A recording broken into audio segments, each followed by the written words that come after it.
دنیا داروں سے بھیک مانگتے ہو یہ تمہیں کیا دیں گے؟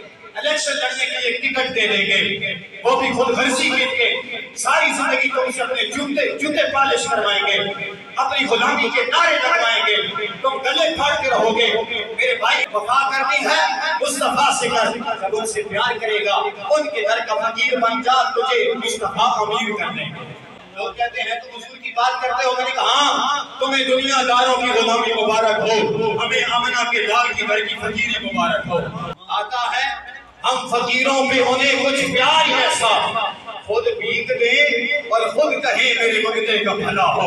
واہ کیا جود و کرم ہے شاہ فتح تیرا، نہیں سنتا ہی نہیں مانگنے والا تیرا۔ دنیا داروں سے نہ مانگو، کون سی کائنات کی ایسی نعمت ہے جو تمہیں در مصطفیٰ سے نہیں ملتے؟ کون دیتا ہے؟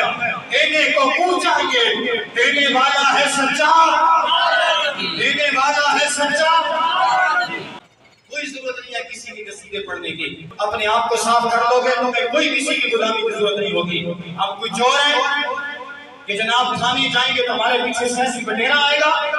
ہم کوئی زانی ہیں، ہم کوئی بندہ خور ہیں، ہم جناب کوئی اوقاف رائے تعمال کرنے والے ہیں کہ جیل ہو جائے گی تو پیچھے کوئی تیتر بٹیر آئے گا سیاسی ہماری گریبان چھڑائے گا، ہماری ہتھیلیاں کھلوائے گا؟ نہیں، ہمیں ضرورت ہی نہیں ہے۔ ہم ان ساری وہ بیماریوں سے پاک ہیں، ہمیں ایک ہی بیماری ہے، وہ ہے محمد نبی کی غلامی کی بیماری۔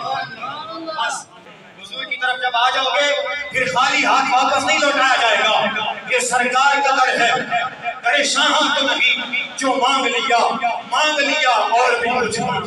جن لوگوں کو یہ شک ہے کہ کرم ان کا ہے محدود، ارے ان لوگوں کی باتوں میں نہ آ اور بھی کچھ مانگ۔